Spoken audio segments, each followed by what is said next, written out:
An empire can possess the greatest fleet on earth and still choose retreat. A civilization can demonstrate oceanic supremacy, astonish half the known world, and then deliberately step away from the sea. That is the paradox at the center of Zheng He's Voyages, not a failure of capability, but a reversal of political will, born from the oldest struggle in statecraft, deciding which danger matters most. In the early AD 1400s, Eurasia was not a scattered world of isolated kingdoms waiting to be awakened by some singular explorer. It was already a tightly woven strategic system, dense with commerce, rivalry, memory, and ambition. The Indian Ocean, above all, was the great commercial highway of the age. From the ports of East Africa came ivory, gold, and enslaved people. From Arabia came horses, merchants, and religious influence. India stood at the center of exchange, a civilizational hinge linking western and eastern seas. Southeast Asia controlled the choke points through which spices, ceramics, metals, textiles, and prestige moved. China sat at the eastern terminus of this immense network, powerful, wealthy, and deeply conscious of order. But the sea China faced was not empty. It was already structured by Muslim merchant communities, Indian polities, Southeast Asian entrepôts, and regional naval powers with their own interests and their own coercive capabilities. To sail into that world was not to discover it. It was to enter an existing arena of negotiation and competition, where reputation could protect trade, but weakness invited predation. This matters, because Zheng He's expeditions were never voyages into a void. They were interventions into a mature geopolitical ecosystem. The Ming Dynasty itself had emerged from upheaval. It had overthrown the Mongol Yuan and restored Han rule, but restoration did not bring peace of mind. Victory over the Yuan solved one problem: it did not erase the strategic pressures that had shaped Chinese governance for centuries. To the north, the steppe remained a permanent source of military anxiety. Nomadic power had not vanished with the Yuan collapse. It had merely changed form, regrouped beyond the frontier, and waited for imperial weakness. Internally, every dynasty knew the same unforgiving law: legitimacy had to be renewed, rebellion had to be prevented, and the center had to remain stronger than its rivals. This is the first key to understanding the treasure fleets. Ming China was not, by instinct, a maritime empire in the later Atlantic mold. It was a continental empire with maritime capabilities. Its political imagination was shaped above all by the requirements of internal order, agrarian administration, and frontier defense. The coast mattered, trade mattered, piracy mattered, diplomacy mattered, but the dynasty's deepest fears still came from rebellion within and invasion from the steppe. Therefore, any oceanic project had to justify itself not as adventure, but as statecraft. That justification became urgent because of a crisis at the very summit of power. The Yongle emperor, born Zhu Di, came to the throne not through tranquil succession but through civil war. In the Jingnan campaign, he overthrew his nephew and seized the empire in AD 1402. Militarily, this solved the succession struggle. Politically, it created a wound that force alone could not close. In imperial China, rulership required more than possession of armies. It required a convincing performance of cosmic order. The emperor was not merely a victor. He had to appear as the one to whom heaven had entrusted harmony itself. This is where foreign recognition gained unusual value. Tributary embassies from distant rulers could be displayed as evidence that the wider world accepted the dynasty's hierarchy, and by extension, accepted the emperor's place within it. Such recognition did not function in the modern language of sovereign equality. It functioned as theater of world order. If kings from across the seas sent tribute, accepted patents, and acknowledged Ming's supremacy in ritual terms, then the emperor's rule appeared not as the product of a usurpation, but as the restored center of civilization. Prestige became a tool of domestic legitimacy. Therefore the treasure fleets were born from a convergence that seems contradictory, yet was entirely rational within the logic of empire. Ming China was insecure enough to need reassurance, but confident enough to project overwhelming power. It feared disorder, but believed order could be manufactured through display. It sought stability at home by engineering hierarchy abroad. The Voyages would awe foreign courts, secure maritime routes, suppress piracy, gather intelligence, and transform naval power into a visible architecture of legitimacy. At the center of this machinery stood Zheng He, one of history's most remarkable state servants. Born Ma He in Yunnan to a Muslim family, he entered Ming's service through conquest. Captured during the Ming campaign in the southwest, castrated, and absorbed into the imperial household, he was remade within the most intimate structures of palace power. Such origins were brutal, but they also reveal the political geometry of the early Ming court. A eunuch's authority derived not from hereditary base, landed interest, or examination pedigree. It derived from proximity to the emperor. That made eunuchs suspect to many officials, but it also made them uniquely useful instruments of direct imperial will. Zheng He rose because loyalty to Yongle was not mediated by the civil bureaucracy. He belonged to the ruler's inner apparatus, not to the scholar official class that often viewed imperial activism with caution or hostility. This mattered immensely. The Voyages required not only ships and sailors, but trusted agents capable of carrying the emperor's personified authority across immense distances. Zheng He was not simply an admiral in the later European sense. He was a political extension of the throne, a commander, envoy, intelligence chief, and ceremonial executor of imperial prestige. By the time the first voyage sailed in AD 1405, the fleet was already carrying more than cargo. It carried the political burden of a dynasty proving itself to the world. To understand what these expeditions were, one must abandon the easy category of exploration. Zheng He was not searching for unknown continents in the later Atlantic pattern. He was not leading private ventures backed by merchant investors gambling on direct access to hidden wealth. These expeditions were floating statecraft. They were part embassy, part intimidation squadron, part logistical demonstration, part intelligence system, and part ideological performance.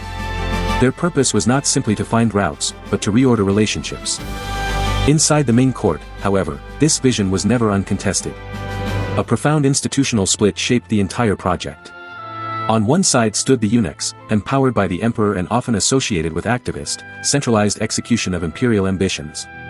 On the other stood Confucian scholar officials, products of the examination system, guardians of agrarian orthodoxy, budgetary discipline, and moralized governance. This division was not absolute, but it was structurally real. Eunuchs tended to embody immediacy of imperial command. Scholar officials tended to embody continuity of bureaucratic restraint. Therefore every great project risked becoming more than policy.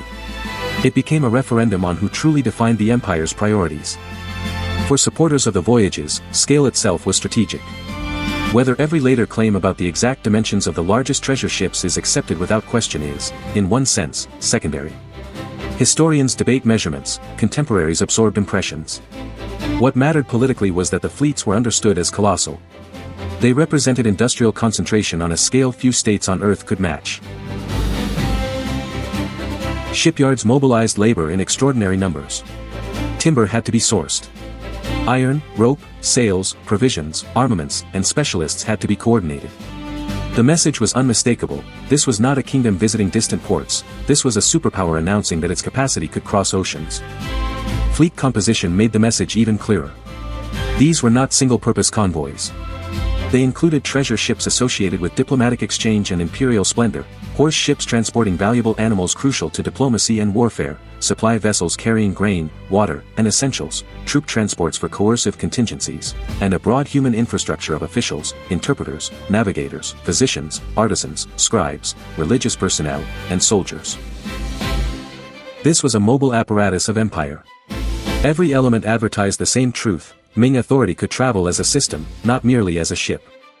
Such enterprises were possible only because the Ming state could mobilize resources on a continental scale. The Voyages rested on deep administrative foundations: canal systems linking grain movement, granaries capable of sustaining distant operations, chart-making traditions, taxation structures, labor conscription, dockyard organization, diplomatic protocols, translation networks, and command hierarchies able to convert imperial intent into practical action. In this sense, the fleet was the visible tip of a much larger administrative civilization. A state does not project magnificence abroad unless it has already mastered extraction and coordination at home. The routes themselves reveal strategic intent. Southeast Asia came first, because control of maritime influence begins with choke points and nearby political ecosystems. Java and Sumatra were not peripheral curiosities, they were vital nodes in a commercial world where local rivalries could disrupt long-distance trade. Malacca, poised near one of the most important straits on Earth, would become a decisive partner. Beyond Southeast Asia lay Ceylon, the Malabar coast with Calicut as a major entrepot, the Persian Gulf through Hormuz, the Arabian zones linked to Red Sea commerce, and the East African coast. These were not random destinations. They formed a network of ports through which information, goods, diplomatic status, and coercive signals could circulate. Intelligence gathering was inseparable from diplomacy. The fleets observed rulers, measured factional disputes, noted trade patterns, and mapped the loyalties and vulnerabilities of regional powers. This was knowledge in the service of hierarchy. A ruler who welcomed the Ming mission could be recognized and elevated within a wider ceremonial order. A ruler who resisted risked isolation, punishment, or replacement in the regional balance. Therefore the Voyages did not merely visit political ecosystems. They attempted to reorder them around Ming prestige. The anti-piracy campaign against Chen Zui at Palembang reveals this clearly. Piracy was not simply criminal nuisance. It was a challenge to any empire claiming to guarantee order. Maritime commerce depends on reputation as much as force. If a state cannot protect the routes associated with its authority, its prestige decays. Chen Zui had established himself as a major pirate leader in a strategic zone of maritime traffic. Zheng He confronted and defeated him, sending captives back to China. This was more than a tactical victory. It was a public announcement that the fleet's ceremonial language rested on military credibility. A similar pattern appears in Ceylon. There, conflict with a hostile ruler escalated into direct action, and Zheng He eventually captured the king and transported him to the Ming court. Such episodes shatter the sentimental myth of the Voyages as entirely peaceful pageants. Their preferred instrument was ritualized supremacy, but they were fully prepared to make violence the enforcement arm of ceremony. Power, in this system, did not choose between symbolism and force. It fused them. Tribute was most persuasive when refusal carried visible consequences. Nowhere is this more strategically illuminating than in Malacca. The rise of Malacca as a major entrepot was not solely a local miracle of geography. Geography creates opportunity, but power determines whether opportunity stabilizes into order. Ming recognition and backing helped protect Malacca against stronger regional pressures, especially from rivals that might otherwise have absorbed or crushed it. Therefore imperial endorsement did what great power sponsorship so often does: it altered the local balance of power, encouraged merchants to trust the port, and transformed a vulnerable node into a durable center of exchange. This was Zheng He's maritime statecraft at its most sophisticated, not annexation, but selective guarantee. This distinction matters. The Ming fleets were not building colonies in the later Iberian style. They were not yet constructing chains of permanent fortified occupation designed to monopolize oceanic commerce by continuous armed presence. Their method was looser, more ceremonial, and more hierarchical. Yet that should not be mistaken for passivity. It was an alternate model of influence, one in which overwhelming demonstrations of capacity, selective interventions, diplomatic ranking, and episodic coercion sought to keep the commercial world open under the shadow of Chinese prestige. The brilliance of this model was also its vulnerability. Because it depended so heavily on central political sponsorship, it required sustained commitment from the court. Merchant networks could survive through private adaptation. But imperial spectacle on this scale demanded a patron strong enough to overrule opponents and wealthy enough to force coordination. The Yongle Emperor supplied exactly that. He was ambitious, restless, and deeply invested in projects that magnified his authority: the relocation of the capital to Beijing, major military campaigns, monumental construction, and outward-facing demonstrations of imperial grandeur. His reign possessed the energy of a ruler determined to make legitimacy undeniable by making scale unavoidable. But the same state that launched the Voyages also contained the arguments that would eventually destroy them. Every treasure ship floating outward carried a domestic enemy in concept. Scholar-official critics saw not glory but distortion, a court empowering eunuchs, extracting resources from the agrarian base, enriching overseas merchants, and indulging in expensive spectacles whose practical return seemed uncertain. In their moral framework, the proper ordering of the empire began with agriculture, frugality, textual governance, and defense of the heartland. Sea power could be tolerated, even useful in limited terms. But oceanic magnificence looked suspiciously like vanity. This conflict was not merely economic. It was philosophical. One side believed visible reach created order. The other believed order came from disciplined restraint. One side saw tribute and naval projection as proof that the emperor stood at the center of the world. The other saw budgetary and moral limits as the true signs of stable rule. Therefore the Voyages became symbols in an internal struggle over what the Ming state actually was. Was it a universal empire projecting hierarchy across oceans, or a continental civilization whose survival depended on guarding grain, taxes, frontiers, and social orthodoxy? From AD 1405 to AD 1433, under the Yongle and then the Xuande Emperor, the major voyages continued. Yet continuity can be deceptive. An imperial project may appear massive, but if it relies on favor at the top, its foundations are thinner than they seem. Yongl's personal commitment had sustained maritime activism because he believed the returns were strategic, political, and symbolic all at once. His successors inherited the machinery, but not necessarily the same urgency. This marks the true pivot of the story. The first great shift was leadership itself. When a program exists because a ruler insists upon it, succession becomes danger. New emperors do not inherit motives with the throne. They inherit costs, bureaucratic resentments, and altered threat perceptions. What had served one ruler as a cure for legitimacy anxiety may appear to another ruler as a draining inheritance. Therefore, after Yongle, the Voyages no longer operated in the atmosphere that had created them. They had defenders, certainly, and they still possessed prestige. But prestige without urgent political need is rarely enough to defeat entrenched opposition. The second shift came from the north. The Mongol threat had not disappeared. Across the steppe, forces beyond the frontier remained capable of raiding, reorganizing, and exploiting weakness. For many officials, this was not a hypothetical concern. It was the central strategic reality of Chinese history. A dynasty could lose coastal influence and survive. It could not lose the northern balance and remain secure. Therefore, resources committed to distant maritime missions could be recast as dangerous luxuries.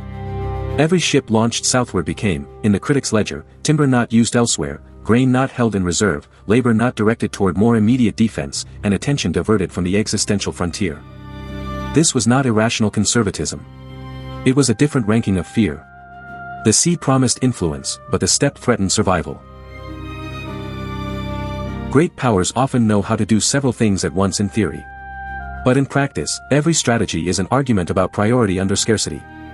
The Ming court had to decide which horizon mattered more, the ocean of prestige or the frontier of danger. The third shift was fiscal ideology. Scholar officials framed the Voyages increasingly as extravagant undertakings with dubious economic logic. To them, maritime activism enriched merchant interests that stood outside the idealized agrarian order. It amplified eunuch power, fostered luxury, and spent public resources on displays that did not directly strengthen the moral and agricultural basis of the dynasty. Here the conflict sharpened from strategic disagreement into civilizational self-definition. If the state exists to secure the agrarian base, preserve social hierarchy, and guard the frontier, then maritime spectacle becomes indulgence. Therefore, an enterprise that once looked like grand strategy could now be condemned as misrule in ornamental form. The fourth shift was institutional rivalry. Because the expeditions were associated with eunuch authority, opposition to them became inseparable from the broader struggle over who should steer the empire. To weaken the Voyages was also to weaken a rival governing bloc. This is one of the most enduring lessons in political history: policies are rarely judged on utility alone. They are judged through the interests of the institutions that own them. A fleet linked to one faction will be attacked as folly by another, even when both factions speak in the language of public virtue. Thus the decisive collision in Zheng He's story was not a foreign battle lost at sea. It was a bureaucratic and conceptual reversal at home. A maritime grand strategy built by one ruling coalition lost protection when another coalition redefined efficiency, morality, and security. The question changed. Under Yongle, the regime asked, what demonstrates imperial greatness? Under his successors, more and more influential voices asked, what preserves the dynasty from collapse? Once that question dominated, the answer shifted inland. The ending was gradual enough to look almost ambiguous, yet decisive enough to reshape world history. The last major voyage sailed under the Xuan Emperor, and after AD 1433 no comparable program resumed. Records were neglected, scattered, or in some cases destroyed. Shipbuilding restrictions tightened in later eras. Official memory of the expeditions faded unevenly, as though the state itself had become uncertain whether these oceanic demonstrations should be remembered as triumph or embarrassment. This is crucial. The retreat from sea power was not caused by technological incapacity.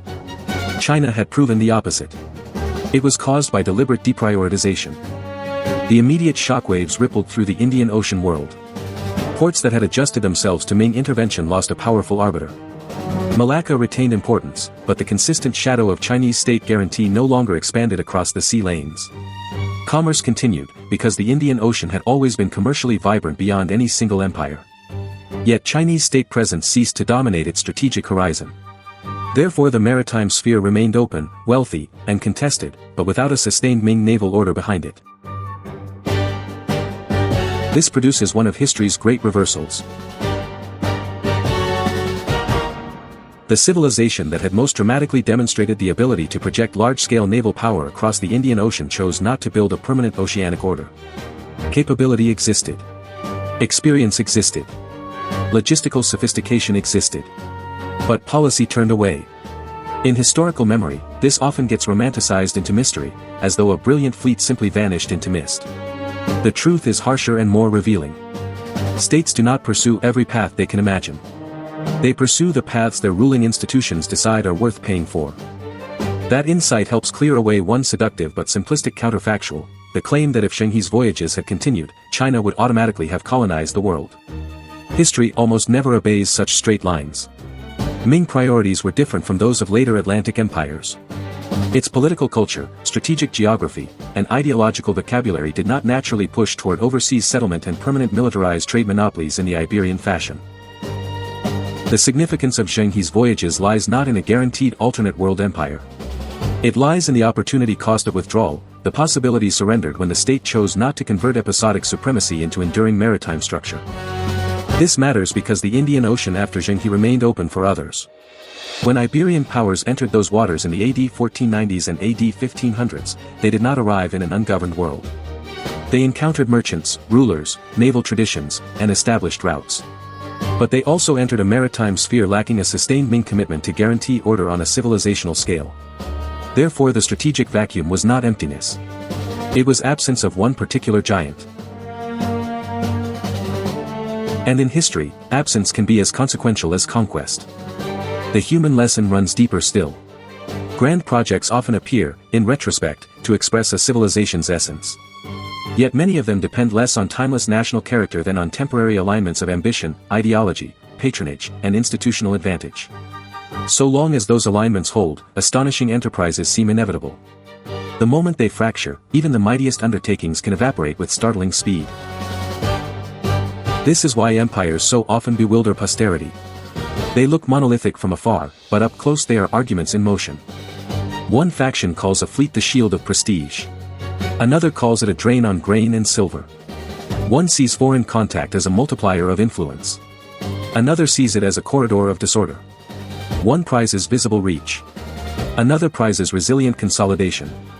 Policy, then, becomes the victory of one fear over another. That is the bureaucratic anatomy of power. Not a single mind commanding history, but competing visions struggling to define which risk is real and which ambition is worth the cost. The modern mirror is impossible to ignore. Great powers still confront the same dilemma. Should resources flow into visible presence abroad or harden defense at home? Should a state embrace openness that creates influence or control that promises stability? Should prestige be built by being seen everywhere, or should survival be secured by narrowing commitments and fortifying the core? Every maritime strategy, every distant base, every debate over trade routes and industrial capacity still echoes this main calculation. The technologies have changed. Human nature has not. There is also a warning here about institutional memory. Once a state abandons a capability, the loss is rarely immediate in symbolic terms. The shipyards still stand for a time. The maps still exist somewhere. The expertise lingers in fragments. But if the coalition that funded and valued that capability dissolves, erosion begins. Skills thin out. Records vanish. Arguments harden into orthodoxy. Soon later generations mistake deliberate abandonment for natural limitation. History's silences are often manufactured. The verdict, then, is not that Ming China failed to understand the sea.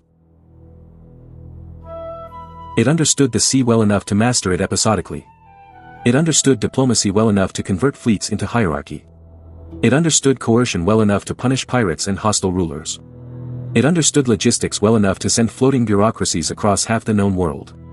But it judged, in the end, that sustained oceanic supremacy was less urgent than continental security, internal order, and bureaucratic orthodoxy. The treasure fleets were extraordinary. Their cancellation was rational within a changed political framework. And therein lies the tragedy. Not incompetence, but choice. The true cost of that choice cannot be measured only in unrealized empire. It must be measured in narrowed horizons. A civilization at its apex stood before two strategic futures. One led outward into a prolonged experiment in maritime influence. The other led inward toward tighter prioritization of frontier defense, agrarian governance, and controlled order. Ming China chose the second.